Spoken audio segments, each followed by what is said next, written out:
Oke teman-teman, kita lanjut ke materi peta kontur ya. Nah, peta kontur ini salah satu materi geologi yang paling penting karena kita berhubungan sama peta gitu. Karena kan di lapangan kita butuh yang namanya pengukuran. Kalau kita nyari seumpama tambang atau jebakan minyak, kubah garam gitu, kita harus cari tahu nih dia lokasinya di mana gitu. Nah, untuk menggambarkan lokasi-lokasi kan kita agak ribet ya kalau kita harus menggambar gunung atau enggak kita harus menggambar lembah, apalagi mungkin stalaktit, stalagmit dan lain-lain gitu. Itu hal yang cukup rumit sehingga dibuatnya peta gitu. Ya peta biasanya untuk simplifikasi kalau ada yang seperti itu gitu ya. Nah, jadi kita bahas peta kontur untuk biologi. Nah, peta kontur itu apa? Ya, ini aku kasih pengertian. Kita punya peta kontur, artinya peta kontur itu garis-garis yang menghubungkan lokasi dengan ketinggian yang sama gitu. Nah, pengertian garis kontur itu sebenarnya cuma seperti ini gitu. Nah, nanti akan ada apa ya? Akan ada sifat-sifatnya ini yang di sebelah sini. Nanti kita bahas itu, tapi kita harus tahu dulu bagaimana cara narik garisnya gitu ya. Nah, seandainya kita punya kontur nih 125, terus 50, terus berapa lagi ya? Mungkin kita punya di sini 100 gitu. Ini ada 100, ini ada 50 lagi, terus ada 125, ada 125 lagi di sini. Ya, nanti ada mungkin di sini 100. Jangan. 100 dah. Gitu. Sehingga ketika kita ingin membuat garis kontur, kita cuma lihat dari pengertiannya aja. Garis kontur ketinggian yang sama gitu ya. 125, 125, 125, kita langsung tarik garis aja ya. Nah, gini mungkin. Paling mungkin ya. Nah, gitu ya. Ya, tapi nggak harus strict juga sih, bisa gini. Lebih lurus lagi. Gitu. Ntar, kita coba rapiin dikit. Ya gitulah ya, untuk 125 gitu. Nah, terus untuk 50. Nah, untuk 50 kan kita nggak bisa langsung lurus gini nih. Soalnya kalau dia hubungkan ini, berarti si 100 juga sama dengan 50 gitu kan. Kan nggak mungkin gitu. Makanya kita ada yang namanya aturan pembuatan garis kontur gitu. Nah, sebenarnya kan si 50 ini nih, angka 50 ke 50 bisa kita hubungkan seperti ini, bisa seperti ini, atau bahkan bisa seperti ini gitu. Kalau cuma berdasarkan pengertian peta kontur itu gitu ya. Makanya ada sifat-sifat kontur yang harus dipenuhi sehingga dia bisa jadi kontur yang baik dan kita bisa baca petanya gitu. Soalnya kalau kita lihat dari sini nih si 125 juga sebenarnya nggak harus gini gitu. Kan 125 bisa jadi gini gitu. Nah, terus gini nih. Atau bahkan bisa jadi dia gini aja. Nih, kan bisa aja karena dia tetap ada dalam pengertian yang seperti itu gitu ya. Ya, karena itu makanya kita butuh yang namanya sifat-sifat kontur agar gak ada nih yang salah gitu ya. Nah, tapi kalau sebelum masuk ke situ ya, kita mau bikin garis nih, seandainya 75 gitu. 75 di mana?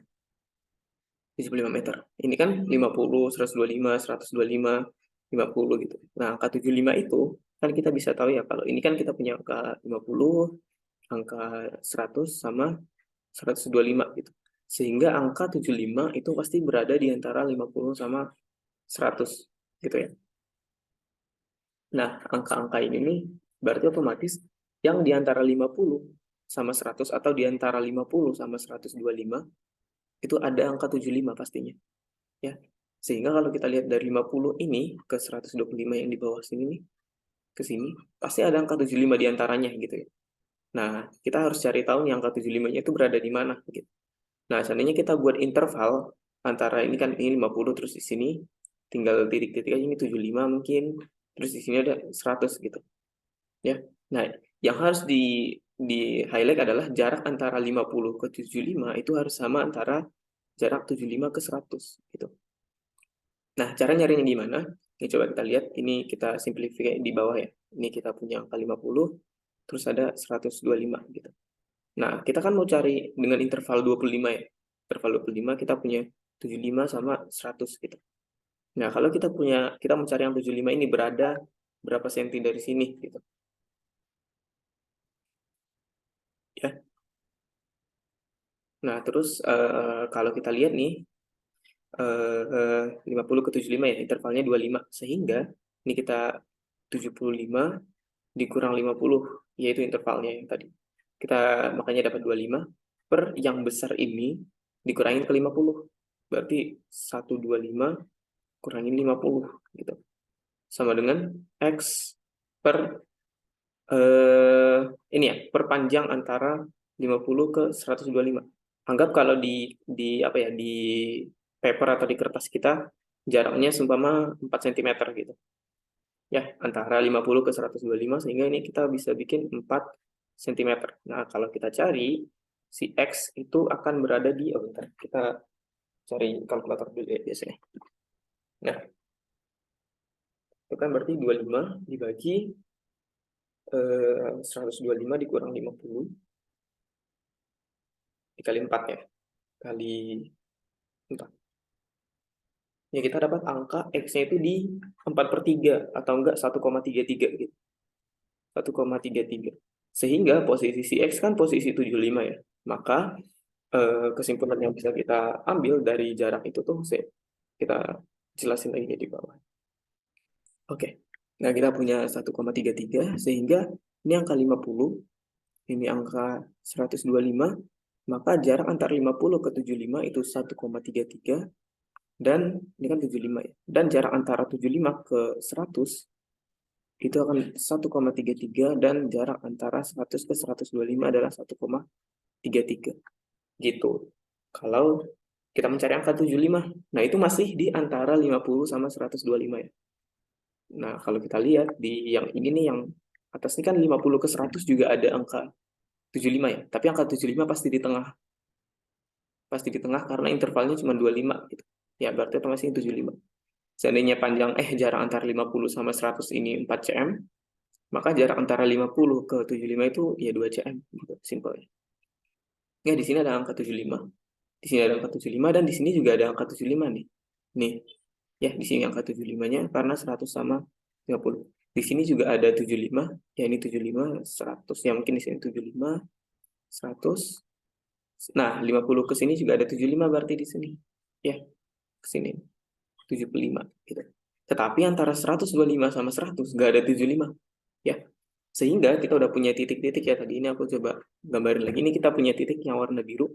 Ini ada 75, ini ada 75, ini ada 75, ada 75 sama 75 gitu.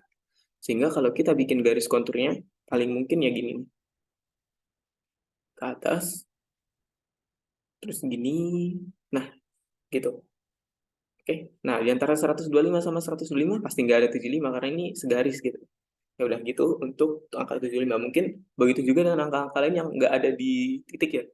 Ya ini kan 150, seandainya dia tanya kontur 80, di mana gitu. Nanti caranya seperti itu gitu. Oke, itu untuk cara bacanya. Tapi kan angka 75 ini juga bisa dihubungkan dengan cara-cara yang lain kan. Bentar, sorry, kecoret. Ya, kalau kita sesuai dengan pengertian itu aja, kan ini bisa kita gabungkan gini aja nih. Kan suka-suka kita aja gitu gini. Nah, makanya harusnya ada sifat-sifat kontur. Biar nggak sembarangan bikinnya gitu. Oke, nah kita ke sifat yang pertama. Sifat yang pertama, setiap titik pada garis kontur mempunyai ketinggian yang sama. Ini udah pasti ya, tadi udah aku jelasin. Yang kedua, garis kontur tidak mungkin berpotongan satu sama lain atau di luar peta. Nah, ini nih yang eh, sering dilanggar nih sama orang-orang nih. Ya. Oh, jangan-jangan. Ini kita kalau lihat kontur si 75 ini nih. Kontur 75. Eh, kalau kita tarik garis yang tadi ya gini. Ini, ke sini gitu. Nah, maksud dari tidak berpotongan adalah seandainya kita punya garis kontur 100 nih, kita punya garis kontur 100 kan, garis kontur 100 tuh harusnya gini. Terus 100-nya kemana? Ke sini nih. Nah, gini. Itu kontur 100. Karena apa? Ini kan titik 100, ini ada titik 100, titik 100 sama 100 gitu.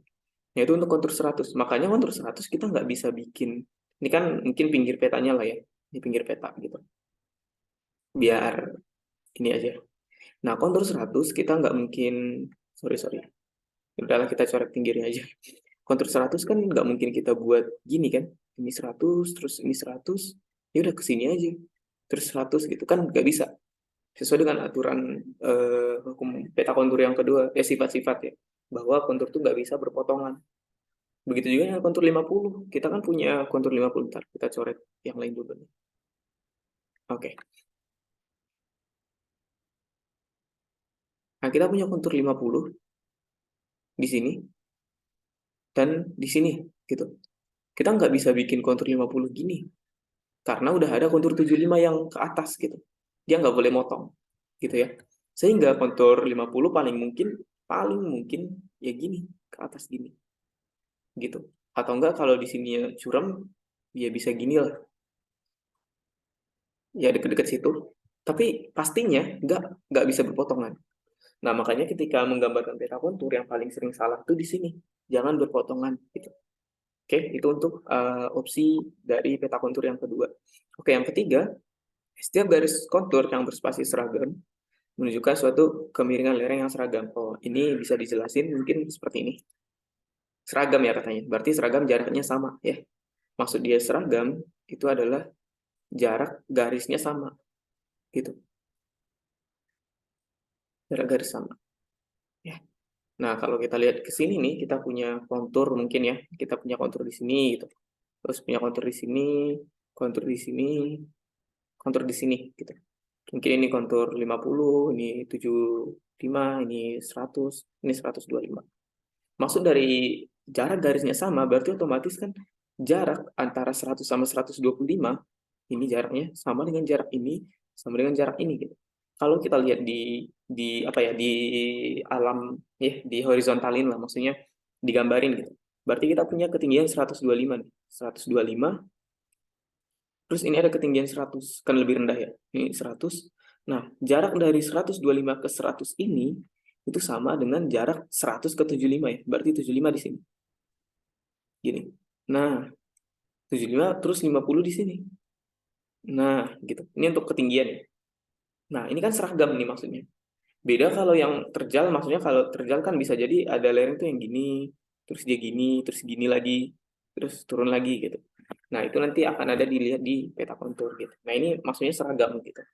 Nah, seandainya nih kita garis konturnya nggak gini, tapi gini. Bentar, ada gini. Nah, gitu. Nah, ya. Jadi ketika ada yang rapat gini, ini kan landai ya. Ini rapat gitu. Ini rapat, ini landai gitu. Simpelnya kalau dia landai, apa? Landai, sorry. Kalau dia renggang ya, renggang, dia ada di lereng yang landai. Kalau dia rapat, dia ada di lereng yang curam gitu. Logikanya adalah karena ini kan kalau kita lihat yang ini nih, jarak antar ini ke sini, anggaplah ini titik 100, ini titik 25 gitu. Nah, jarak antara 100 ke 25 itu sejauh ini gitu. Sehingga mungkin ini 100, ini 25 gitu. Ya. Nah, berarti ketinggian 25 kan di sini. Ya. Kalau kita lihat ketinggian 25. Nah, kalau dia di yang apa yang rapat ini, jarak 100 sama 25-nya deket. Berarti mungkin di sini langkah 25-nya. Lebih deket gitu. Makanya lebih terjal gini nih. Nah, gitu. Itu ya untuk hukum kontur. Jadi kalau teman-teman melihat kontur di peta itu ada yang rapet, logika itu udah pasti gunung. Atau enggak, udah pasti lerengnya itu curam gitu. Ya, kalau yang pasti gunung atau lembah itu harus bentuk O, nanti kita lihat. Oke, nah ini udah garis kontur yang rapat udah, yang renggang juga udah. Terus garis kontur yang bergigi menunjukkan suatu depresi. Ini eh, apa ya? Harusnya nggak terlalu dibahas lah. Tapi ada garis konturnya ini. Karena kita jarang pakai untuk pemetaan gitu.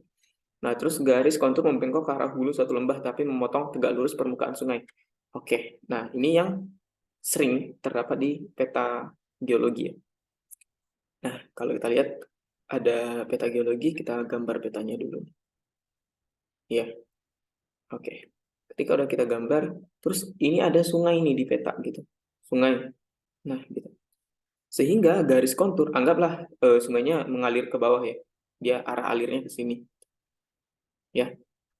Nah, karena arah alirnya ke bawah, maka biasanya konturnya itu akan seperti ini. Ini, terus nanti akan ada kontur lagi, seperti ini. Terus ada kontur mungkin, nah seperti ini. Gitu. Gini, nah. Nah, terus karena sungainya cuma sampai seperti ini, mungkin di atasnya udah nggak gitu, cuman gini gitu. Ya. Nah, simpelnya, kenapa? Karena dia meninggi nih di sini. Maksud dia meninggi, karena kan dia di hulu ya paling. Karena kan kalau air mengalir dari hulu ke hilir, pasti hulu lebih tinggi dong. Ya enggak? Harusnya gini, karena air mengalir dari tempat tinggi ke tempat rendah gitu. Makanya petanya seperti ini. Sehingga kalau teman-teman melihat di peta, ada garis kontur yang mungkin gini ya, gini, gini. Tapi dia nggak, dia menunjukkan garis gitu, garis. Biasanya dikasih tahu sih garisnya di mana gitu. Mungkin dia bikin garis gini. Nah, teman-teman udah bisa lihat nih arah aliran sungainya kemana gitu. Kan ini puncaknya berada ke atas ya puncaknya, sehingga arah alirannya pasti ke bawah gitu. Nah, itu biasanya dipakai untuk peta geologi gitu ya. Nah, terus ada yang lain lagi nih. Garis-garis kontur umumnya membulat pada punggungan bukit atau gunung, tapi membentuk lengkung yang tajam pada alur-alur lembah sungai. Nah, maksudnya lengkungan yang tajam tadi yaitu lembah sungai ini melengkung, ya. Ini. Dan katanya bentuk bulat kalau di gunung ya gini nih, misalnya kita punya kontur gini, gini, gini, gitu. Nah, yang di tengah ini kalau nggak gunung pasti lembah, gitu ya. Nah, itu simpelnya. Oke, terus selanjutnya nilai garis kontur terbesar suatu punggungan bukit dan nilai terkecil pada suatu lembah selalu terdapat berpasangan, gitu. Maksud dia berpasangan itu adalah gini. Nah, titik yang ini di sini sama yang ini pasti ketinggiannya sama gitu. Makanya itu katanya berpasangan. Mungkin kan lembah kan gini ya. Berarti otomatis titik ini sama titik ini sama dong ketinggiannya gitu. Makanya karena dia sama ketinggiannya bisa dibuat jadi lingkaran gitu. Itu aturan kontur yang biasa lah. Ya, yang berarti buat tidak terdapat nilai satu kontur yang maksimum atau minimum gitu. Oke. Ya, kalau udah sampai situ, nah biasanya di soal dia nggak ngasih kontur sedikit ini. Ini terlalu sedikit nih. Nah, biasanya di kontur, oke bentar ya.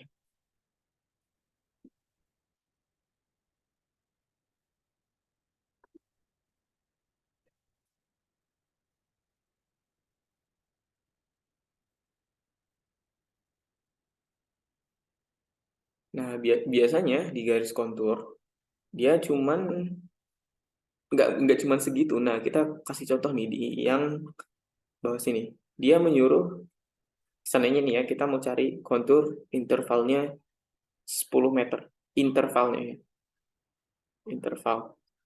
Dan kita mulai dari 110. Nih soalnya. Ya, oke. Kalau kita lihat nih, ke bawah, ke sini. Bentar ya. Nah, 110 itu ada di sini. Ini, gitu. Nah, sehingga kalau intervalnya 10 meter, berarti gini ya, 110, 120, 130, dan seterusnya gitu. Ya, oke, ini ada, apa ya, 110 kan? 120, sorry. Ini kita ke 120. Nah, kita lihat nih, di sini ada kontur, ini ada 114, 118, 114, ya, dan lain-lain nanti ke atas gitu. Nah, kita harus mencari kontur yang 120 gitu ya. Nah, simpelnya kita harus cari antar garisnya nih. Ini coba kita lihat ya, kalau antara 110 sama 114 ada nggak angka 120? Nggak ada ya. Ini nggak ada. 114 sama 118 nggak ada. Ya, di sini juga nggak ada gitu. Nah, antara 114 ke 125 itu ada angka 120 gitu. Nah, kita harus cari pakai yang tadi. Ini ada 114, 125 gitu. Mungkin diantaranya berapa gitu. Intervalnya biar ada angka 120 lah mungkin di sini. Tapi karena itu mungkin terlalu ribet kalau kita harus cari satu-satu karena ini konturnya banyak, kita pakai feeling aja gitu. Ya. Kalau normalnya sih pakai feeling. Kayaknya 114, 125 di tengahnya pasti angka berapa gitu. 14, 25 mungkin di sini angka 119,5 gitu. Ya. Nah, berarti angka 120 mungkin dekat-dekat sini nih gitu. Ini mungkin 120 gitu. Nah, makanya ketika kita mau cari titik 120 nggak harus dihitung pakai manual yang tadi juga bisa karena ini kebanyakan gitu. Oke, kita punya titik 120 di sini. Ntar aku tandai merah ya. Di sini ya tadi. Oke. Nah, terus kita punya antara 125 sama 140 nggak ada ya, karena 120 yang kita cari. Nah, 118 ke 125 pasti ada nih, antara ini ke sini. Ya, berarti kita punya satu titik lagi, antara 118 sama 125, di sini nih mungkin. Nah, gitu. Ya. Nah, antara 118 ke 140 ini juga ada. Ya, berarti paling mungkin nih di sini gitu. Di sinilah ya, itu feelingnya. Oke, selanjutnya ada garis nih di antara 118 ke 156. Pasti ada dong 120 gitu ya. Dan 120-nya paling mungkin nih di sini nih. Nah, gitu. Ya, disitulah ya. Oke, dan kalau kita ikutin cara ini sampai seterusnya, ya aku nggak langsung jelasin seperti yang tadi ya, tapi kita langsung lihat ini ada 117 sama 128 mungkin ke 20-nya di sini, gitu ya. Terus di sini angka 20-nya, nah, di sini mungkin ya. Oke, di sini ada 120. Terus kalau kita ke bawah lagi, ini ada 119 nih, berarti otomatis di atasnya sedikit lah ya di sini. Itu, terus 119, terus di sini ada, terus ke sini, gitu. Sehingga kita punya garis kontur 120 tuh seperti ini nih. Kita pakai garis biru ya.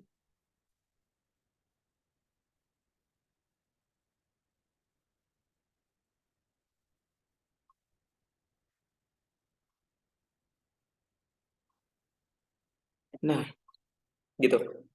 Kita punya garis kontur untuk si apa ya? Si 120.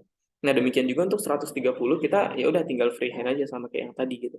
Biasanya sih ngikut ya. Ini 130. Nah, ini ada 125 sama 140 pasti di tengahnya lah. Nah, terus biasanya gini.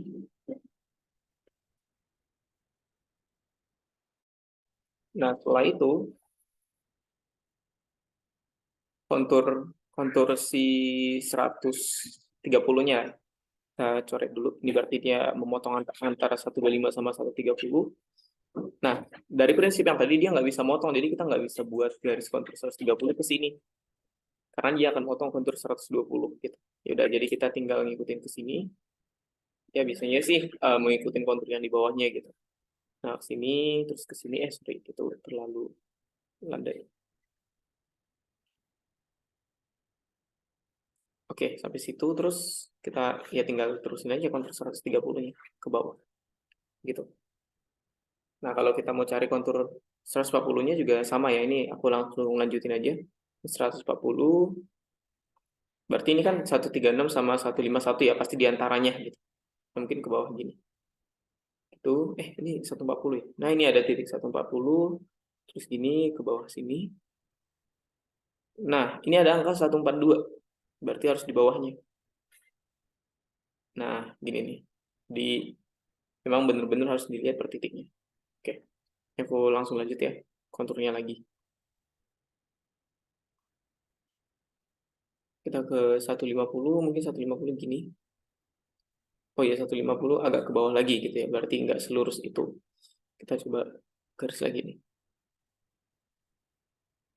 Nah, ke sini terus naik dikit, turun lagi. Nah, terus kita ke bawah sini nih. Ya gitu. Nah, kayaknya aku nggak akan lanjutin sampai seluruhnya, tapi setidaknya ke gambar lah ya cara gambar konturnya gitu. Nah, yang dari tanda-tanda yang tadi kita lihat, kita udah memenuhi semua garis kontur nih, semua syaratnya. Yang pertama, menghubungkan ketinggian yang sama, selesai. Yang kedua, nggak memotong garis lain. Ini benar-benar kan nggak ada yang memotong ya. Ini ada kontur. Ini ada kontur 120, ada 130, 140, 150 gitu. Dia nggak akan ada yang memotong kontur yang lain gitu. Nah, terus nanti kalau ke 160 sampai yang lain juga bisa dibuat seperti ini, asal jangan memotong kontur yang lain gitu. Nah, terus kan kita bisa melihat nih ada yang renggang di sini. Terus ada yang apa ya? Rapat gitu. Nah, simpelnya yang rapat biasanya agak curam, terus yang renggang yang landai gitu. Nah, terus di sungai ini kita coba dilihat polanya, dia itu membentuk gini, agak menonjol gitu. Ya, sehingga dari sini kita bisa tahu nih arah aliran sungainya kemana gitu. Aliran sungainya kan ini menonjolnya ke atas sehingga aliran sungainya ke bawah gitu. Sungainya mengalir ke bawah. Ya. Nah, mungkin nanti sampai ke atas bisa teman-teman mendapatkan kontur yang benar-benar bikin bulat gitu. Harusnya ada. Mari kita mungkin coba dulu deh yang bulat. Harusnya kontur. Mungkin kita coba kontur 220 ya. Ini ada 219, 222. Gini. 220 tuh gini. Ini 226. Oke. Kalau untuk cari yang bulat, nih 220 ya. 220.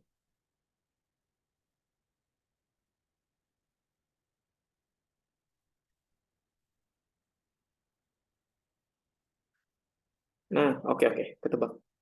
Nah, berarti dia masuk ke sini nih. 220, 220. Sorry, nggak masuk situ. Nah,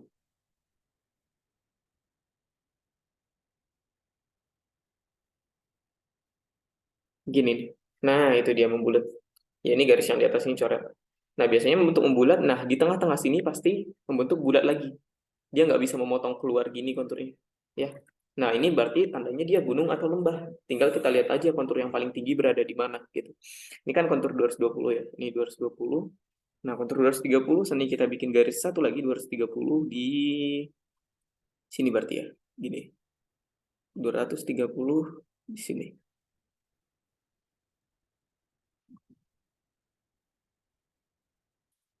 Ya, ini 230. Terus kalau kita bikin kontur 240, ya ini kan cuma ada 240-an satu ya. Ya udah kita tinggal tarik gini nih. Ya udah eh, bisa dibuat lain. Ini kontur. Nah, ini kan kalau ada biasanya ada bulatan di tengah, itu kalau nggak lembah puncak gitu. Tinggal kita lihat kontur yang di tengah itu berapa. Yang di tengah kan 240 ya konturnya. Yang di luar 220 gitu. Sehingga yang di tengahnya lebih tinggi ya udah kalau tengahnya lebih tinggi ya gunung gitu. Kalau tengahnya lebih rendah lembah. Gitu simpelnya untuk kontur. Oke, sekian mungkin nanti kita lanjut ke penampang geologi setelah ini. Oke, aku stop. Thanks.